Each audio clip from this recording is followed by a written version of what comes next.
Olá, seja bem-vindo, seja bem-vinda. Eu sou Mariana Xavier e esse é o programa OAB Nacional. A partir de agora, você é o nosso convidado. Então fique com a gente, já estamos no ar.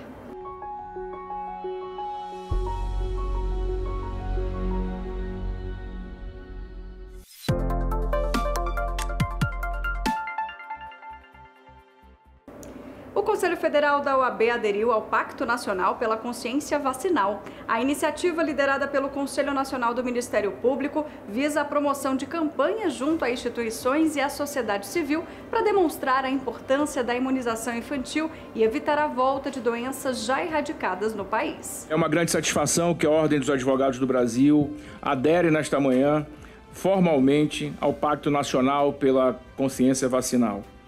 Aproveito também nesta oportunidade para congratular as demais instituições signatárias do Pacto, o Ministério da Saúde, o Conselho Nacional de Justiça, a Organização Pan-Americana da Saúde, o Conselho Nacional de Secretarias Municipais de Saúde, a Fiocruz e entre outras.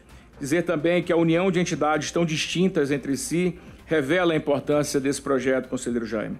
O Ministério Público e a Ordem dos Advogados do Brasil possuem missões fundacionais pautadas pela defesa intransigente dos direitos humanos.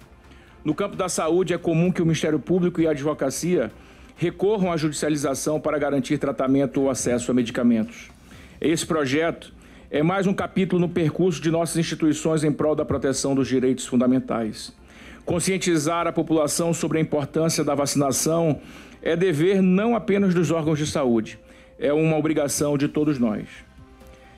A Constituição da República Federativa do Brasil é conhecida como a Constituição Cidadã, por ter sido pensada por e para os cidadãos brasileiros.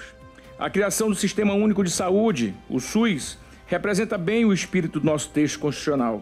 E em seu artigo 196, a Constituição nos ensina que a saúde é direito de todos e dever do Estado, garantindo mediante políticas sociais e econômicas que visem a redução do risco de doença.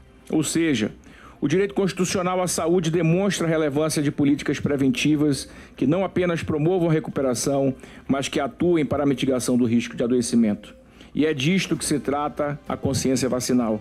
É a materialização do direito à saúde por meio da via preventiva. Nós da Caixa de Assistência dos Advogados, nós do CONCAD, temos uma importância muito grande de disseminar cada vez mais esse projeto, de forma que toda a população e toda a advocacia seja abarcada e seja vacinada. Uma importante parceria que redunda a participação da nossa instituição nesse importante pacto que traz a consciência sobre a imunização.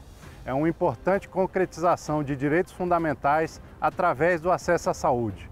A OAB é parceira em todas as políticas de vacinação e fortalecimento do Plano Nacional de Imunização. Entre os objetivos do pacto está conscientizar a população da segurança e da eficácia das vacinas, além de informar sobre os riscos de contágio por doenças que deixaram de ser registradas no Brasil nas últimas décadas. É uma caminhada histórica entre a OAB e o MP, visando melhorar os índices de vacinação infantil em todo o Brasil. A OAB, assim, junto com o MP, cumprindo seu papel histórico de defesa da cidadania, de defesa dos interesses da população brasileira e com sensibilidade, juntando os esforços institucionais em prol de uma vida melhor para todas as crianças do nosso Brasil. Mudando de assunto, o Supremo Tribunal Federal mantém atuação firme em prol da efetivação da Constituição Federal ao adotar decisões que asseguram o sigilo profissional da advocacia, como revela o Procurador-Geral da OAB Nacional, Ulisses Rabaneda. Acompanhe. A advocacia ela é inviolável, né? Tanto o escritório quanto os instrumentos de trabalho dessa classe profissional. Pois sem essa inviolabilidade é absolutamente impossível exercer o contraditório, a ampla defesa, a defesa da sociedade com a amplitude necessária e conforme prevê a Constituição Federal. O Estatuto da Advocacia e da OAB, a Lei 8.906 de 1994, diz muito claramente que são direito dos advogados a inviolabilidade do seu escritório local de trabalho, mas não só isso, dos seus instrumentos de trabalho, da sua correspondência, e aqui é um ponto de destaque, da sua correspondência escrita, eletrônica, telefônica e telemática, desde que relativos ao exercício da advocacia. Então nós temos um dispositivo legal que prevê essa inviolabilidade, um dispositivo que está em absoluto acordo com a Constituição Federal, com o seu artigo 133.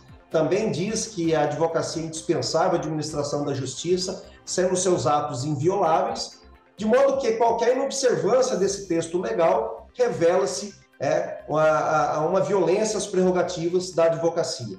E o Supremo Tribunal Federal, por diversas vezes, já reafirmou que esse dispositivo ele não só é constitucional, como ele é de observância obrigatória por todos os juízes brasileiros e também pela administração pública.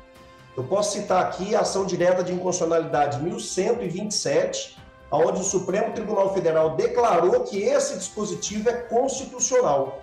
E agora, recentemente, uma decisão do ministro Alexandre de Moraes, ele reafirma isso, que aconteceu na hipótese. Uma determinada empresa pediu acesso aos e-mails, ao sigilo das comunicações eletrônicas de determinada empresa, com todas as pessoas com quem essa empresa e seus diretores se comunicou em determinado período. O Supremo Tribunal Federal vem, então, e diz que deve ser excluída dessa quebra de sigilo as comunicações entre os diretores e os seus advogados, exatamente em razão dessa inviolabilidade. A OAB da cidade de Salto, em São Paulo, ganhou uma sede nova, moderna e ampla. Nela, os advogados agora contam com equipamentos mais adequados para auxiliá-los no dia a dia da profissão. A entrega desse espaço é mais um compromisso da gestão da OAB Nacional com a interiorização. Dentro do Plano Nacional de Interiorização, e como há um envolvimento a partir do Conselho Federal, também das seccionais e subseções, nós estamos nos mobilizando, seja pelo Conselho Federal, seja para as seccionais, para dispor o interior do Brasil também de locais dignos, de novas sedes, de espaços que possam acolher a advocacia e a sociedade. E, nesse sentido, a subseção de Salto, no interior de São Paulo, recebeu uma nova casa, totalmente renovada, com grande estrutura, com salas para atendimentos, com coworking, com auditório.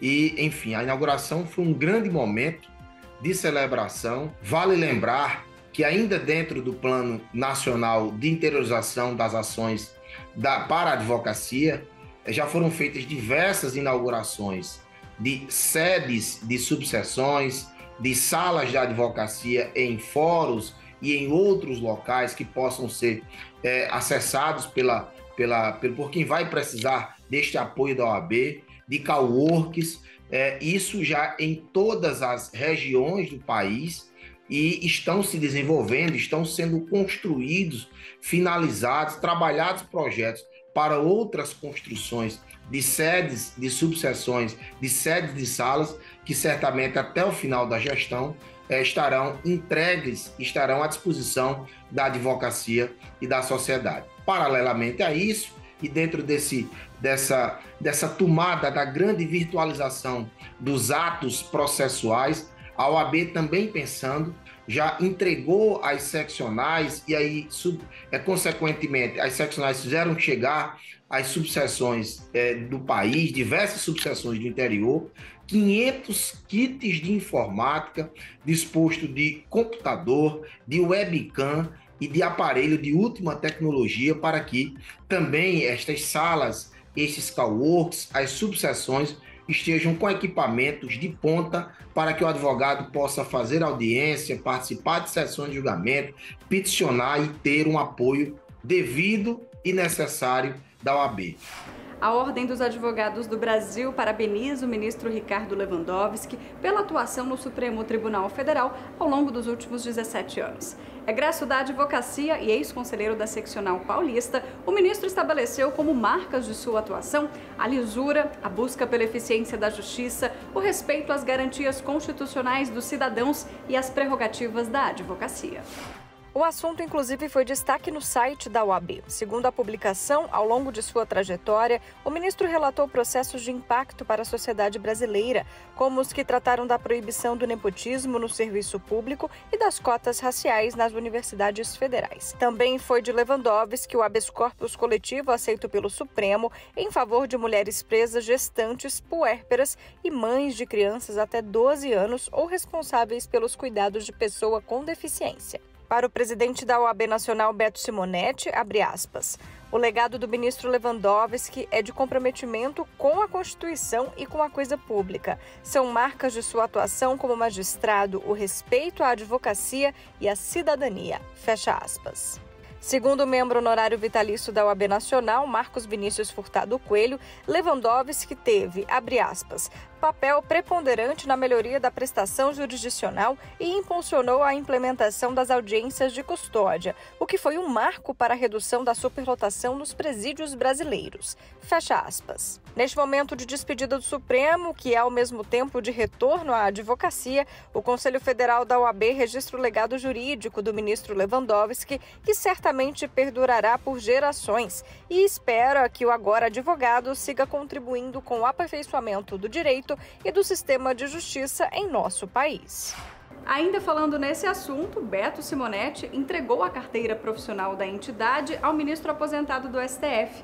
Ele recebeu o documento suplementar da seccional do Distrito Federal e a reativação da inscrição por São Paulo. Lewandowski vai ter o mesmo número do registro inicial de antes de ingressar na magistratura em 1990.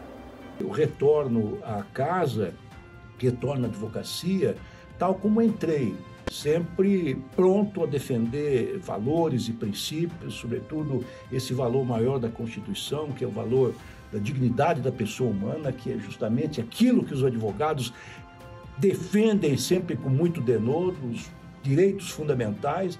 E quero dizer que esta herança que eu trouxe da advocacia, esse legado e que eu procurei preservar ao longo da minha magistratura, da minha atividade como juiz, nesses últimos 33 anos, eu modestamente quero dizer que mantive sempre intacto e volto para a advocacia para defender exatamente esses mesmos princípios e valores. Portanto, muito obrigado por ter me recebido com tanta generosidade nesta casa. Eu me comprometo agora de ingressar nas fileiras da advocacia e lutar com muito denodo para que nós avancemos ainda mais esse conjunto desses lutadores pela democracia e pelos princípios republicanos. A 6ª turma do Superior Tribunal de Justiça manteve as prisões preventivas dos 2 policiais rodoviários federais envolvidos na morte de Genivaldo de Jesus Santos, em Sergipe. Os agentes são acusados pelos crimes de tortura, abuso de autoridade e homicídio qualificado no episódio conhecido como Câmara de Gás Improvisada. É bastante importante lembrar o caso do Genivaldo de Jesus, primeiro, né? Genivaldo é um homem de 38 anos, negro, que foi abordado pela Polícia Rodoviária Federal por estar sem capacete, questionou a abordagem, foi agredido na frente da população, né? Na frente das pessoas, e foi morto numa câmara de gás improvisada na viatura da Polícia Rodoviária Federal. Isso aconteceu no estado de Sergipe, então é importante que a gente relembre o caso e também relembre a atuação da OAB, né? A Comissão de Direitos Humanos atuou em conjunto com a OAB Sergipe, com o presidente Daniel, com a presidente da Comissão de Direitos Humanos lá do estado, para que a gente tivesse a decretação da prisão do Genivaldo. Junto com a Procuradoria também, a Procuradoria-Geral da OAB, com Ulisses Rabaneda, nós reunimos com o Ministério Público, pedimos que o Ministério Público representasse, oficiamos pedindo que o Ministério Público representasse pela prisão dos agentes que assassinaram o Genivaldo em praça pública. O Ministério Público representou e o juiz, na decisão de primeira instância, entendeu que era, sim, razão de decretação da prisão dos autores desse crime nefasto. Os autores, claro, né, utilizando o seu direito da ampla defesa, recorreram E agora esse caso chegou ao STJ e nós tivemos essa semana uma decisão emanada pelo ministro Schietti, que manteve a prisão que foi decretada, entendendo que há elementos suficientes para a manutenção da prisão, ao invés da aplicação de outras medidas cautelares. Isso é bastante importante, porque demonstra que a OAB, desde o início, atuou na direção correta, né? Um crime nefasto como esse, feito em praça pública, por razões pífias, injustificáveis. Fosse qualquer outra razão, seria injustificável de tirar a vida de uma pessoa que não consegue nem oferecer resistência, né? E ainda com um agravante de que o Genivaldo, segundo a sua família, sofria de um tipo de doença mental, torna a situação ainda pior. Agora nós vamos para um breve intervalo. Voltamos na sequência com mais OAB Nacional. Não saia daí.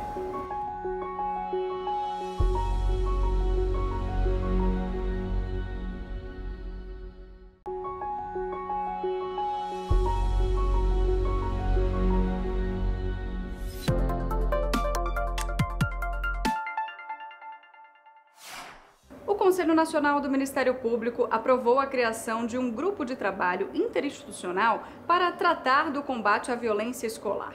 A iniciativa foi proposta pelo representante da advocacia no CNMP, Rogério Varela. Não podemos aceitar que a violência se torne rotina nas escolas brasileiras. Precisamos unir forças para combater essa realidade preocupante e garantir a segurança de todos que frequentam esses espaços.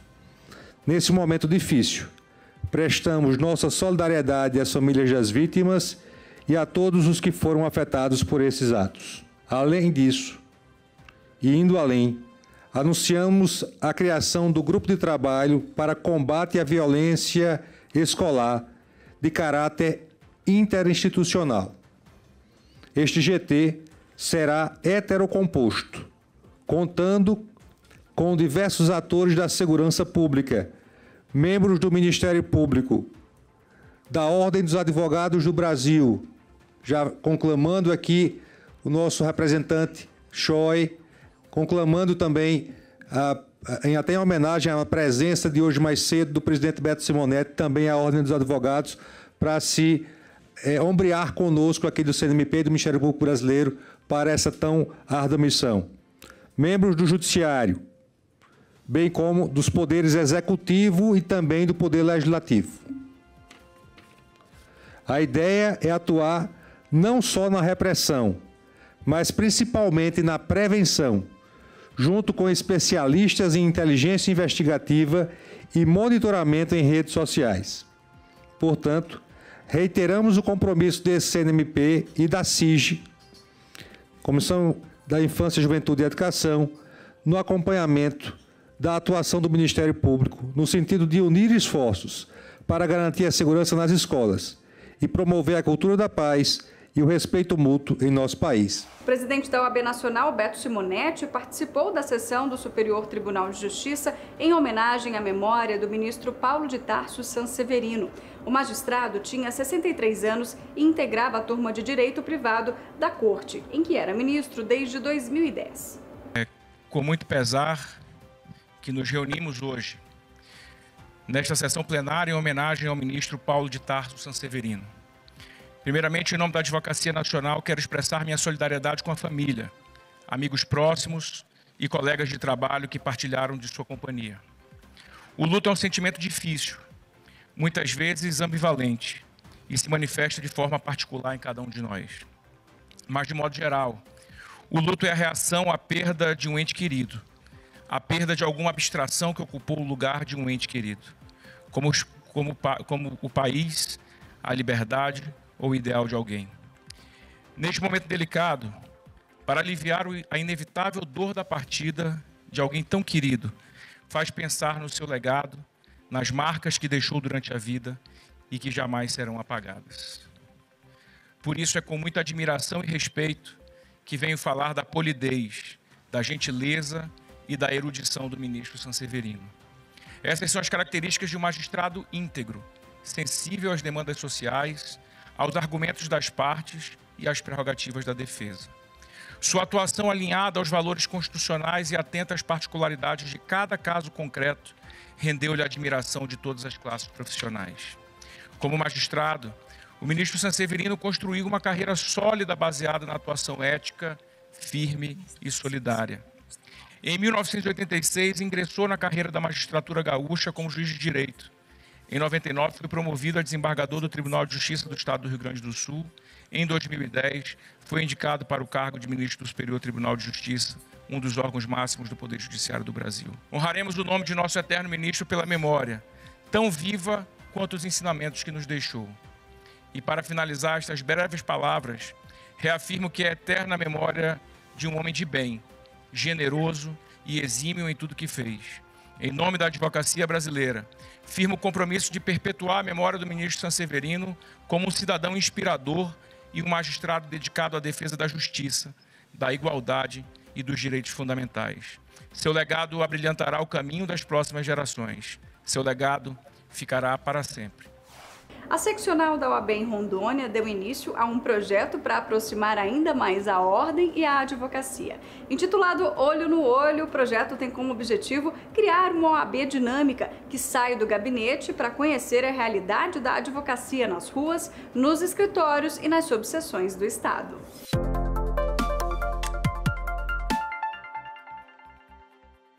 Nós estamos chegando agora a quase já metade da gestão. E nesse primeiro ano, uma coisa que eu fui percebendo é que a rotina aqui na ordem administrativa é tão intensa que ela vai nos consumindo e a gente acaba ficando muito voltado ao dia a dia das coisas da ordem e acaba esquecendo do principal, que são as dificuldades que o advogado tem no dia a dia dele, as dificuldades que o advogado enfrenta para exercer a advocacia.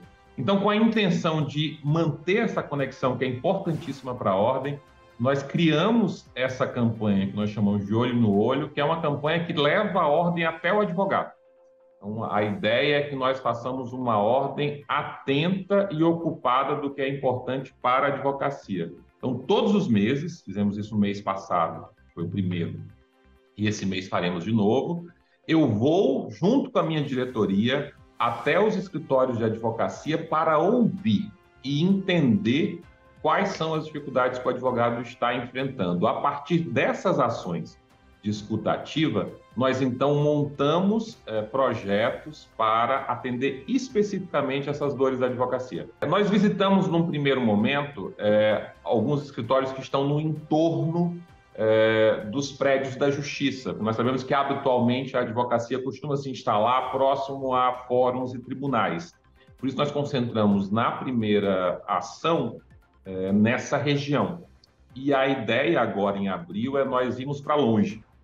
Há uma tendência da advocacia, principalmente com o digital, de cada vez mais se aproximar de onde estão os clientes, porque hoje a gente não precisa mais ter aquela rotina de fórum como nós tínhamos antigamente.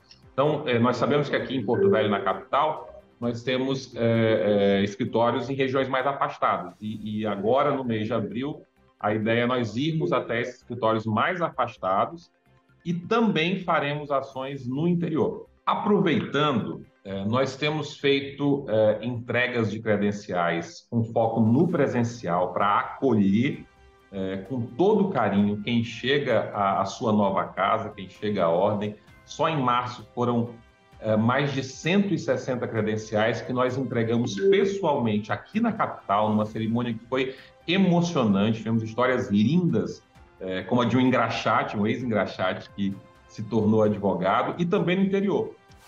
Em comemoração aos 100 anos da Lei Eloy Chaves, o Conselho Federal da OAB promoveu o evento virtual intitulado Debates Previdenciários. A transmissão aconteceu no YouTube da OAB Nacional. Acompanhe.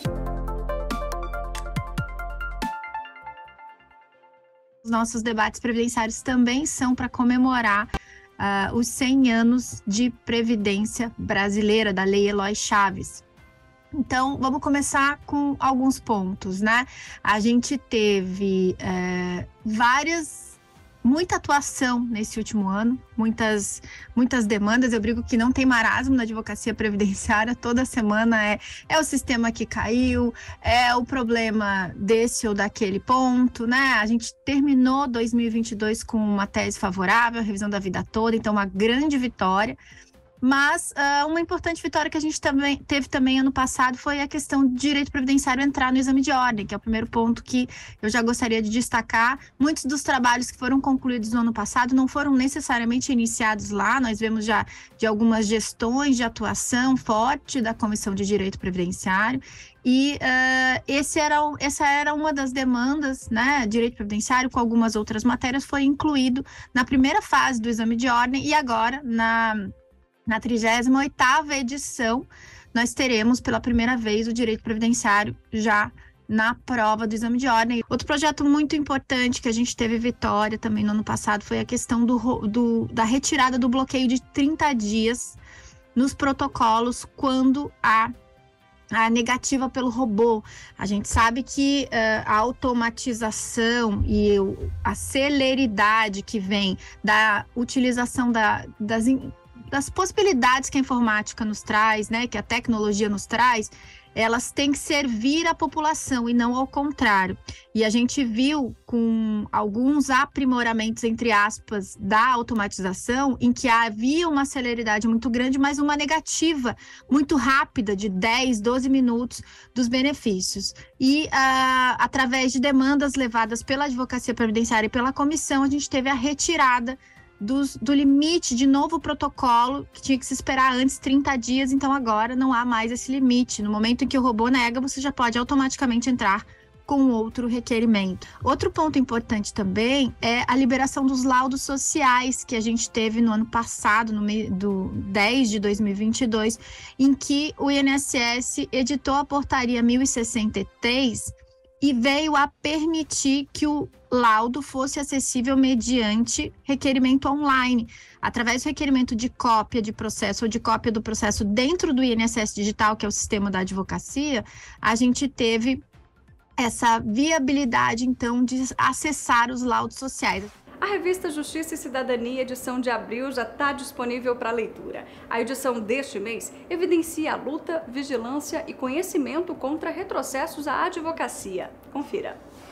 O artigo é assinado pelo presidente da OAB Nacional, Beto Simonetti. Segundo ele, nos últimos anos, com a atuação direta da OAB, a advocacia conquistou diversos avanços em suas prerrogativas.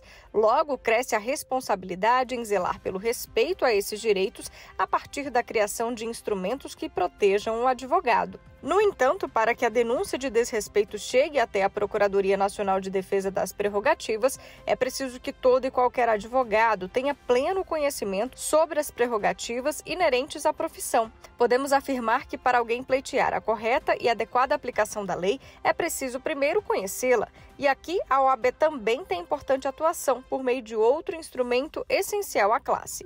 Ainda segundo Simonetti, a Caravana das Prerrogativas 2023 iniciou seu roteiro por Pernambuco e Paraíba e passará posteriormente por todos os estados brasileiros. Com o slogan Mais Prerrogativas pelo Brasil, o objetivo é estabelecer uma troca, estreitando ainda mais a relação da OAB com a advocacia. Por fim, o presidente da Ordem dos Advogados do Brasil destaca: por acreditar que o caminho para o fortalecimento de nossa classe está intrinsecamente ligado ao tripé luta, conhecimento e vigilância, esta gestão do Conselho Federal da OAB seguirá lutando pela natureza liberal da advocacia, pelas prerrogativas profissionais e pela defesa do Estado Democrático de Direito. É essa a batalha que escolhemos e dela não iremos nos afastar. Este programa é mais uma produção da Ordem dos Advogados do Brasil. Aqui você fica por dentro das informações da advocacia e do judiciário, além de acompanhar entrevistas especiais, matérias exclusivas e muito mais. Não deixe de seguir também as nossas redes sociais e conferir as principais notícias no site da OAB Nacional. Eu sou Mariana Xavier e agradeço pela sua companhia. Até a próxima semana. Tchau, tchau.